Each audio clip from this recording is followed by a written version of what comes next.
Imagine writing a children's book to help your sons cope with the sudden death of their father when you are the reason he's gone. Pop culture calls it the ultimate irony.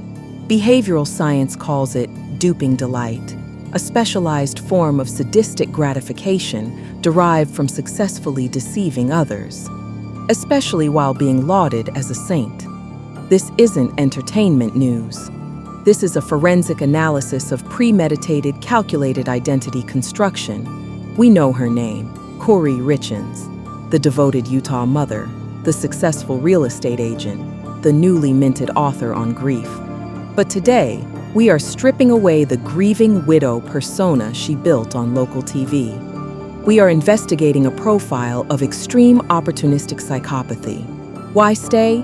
Because this isn't a murder, it's a business transaction. If you want to understand how a mind uses the sacred language of grief as a shield for a lethal financial audit, you cannot look away. Drop your bags, fix your posture, hit subscribe if you prefer your psychology served without the filter. Let's open the dossier.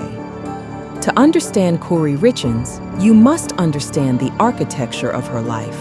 Kouri wasn't just a mother or a wife, she was a brand. She was a highly successful, driven real estate agent specializing in luxury flips. Psychologically, her identity was entirely transactional.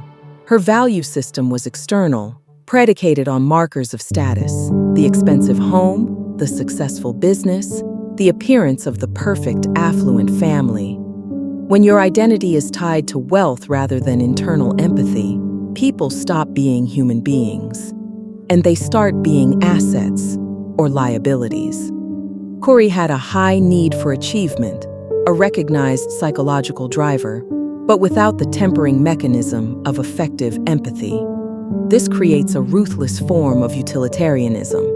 Everyone in her orbit was evaluated based on how they helped maintain her facade of privilege. By 2022, her identity as an affluent success was under siege. The truth was, Kouri Richins was drowning in millions of dollars of debt. Her real estate flips were stalling. Money was disappearing. This is where the transactional mind shifts from acquire to eliminate. This isn't rage. This is Machiavellian planning. Machiavellianism, one of the dark tetrad traits, involves a callous disregard for morality in favor of personal gain. Kouri's husband, Eric, was a successful stonemason with millions in assets.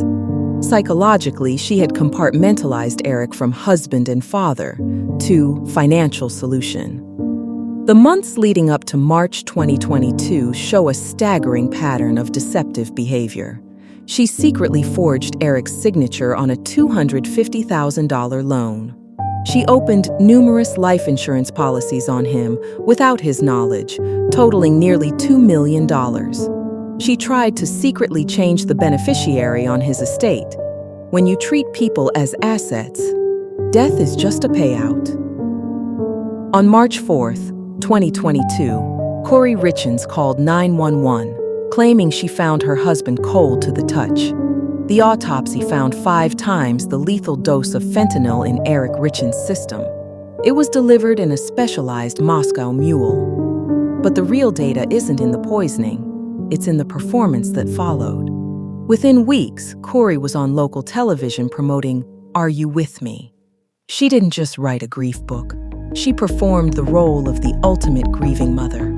This is where we see the profile of extreme, callous, unemotional traits. To look into a television camera, invoke the sacred loss your children have suffered, and position yourself as their spiritual guide, all while knowing you are the author of their trauma, requires a rare, specialized form of deception. She was using their pain as a marketing asset to perpetuate her narrative. This performance wasn't for comfort, it was for control, to fool everyone, and she loved it. The facade crumbled. Digital forensics found Kouri's search history. What is a lethal dose of fentanyl? And will life insurance pay out for accidental overdose? When the profile requires absolute success to survive, the ego will engage in lethal audits to reset the ledger. Right now, Kouri Richins is finally facing her most captive audience, a jury. As she stands trial for her husband's murder, that carefully crafted devoted widow persona isn't a bestseller anymore. It has become State's Exhibit A, the exact evidence being used to dismantle her. The file is closed, but behavioral dynamics never lie. There are more masks out there. We'll be watching. We always do. Don't fall for the pretty packaging. Subscribe for the next unboxing.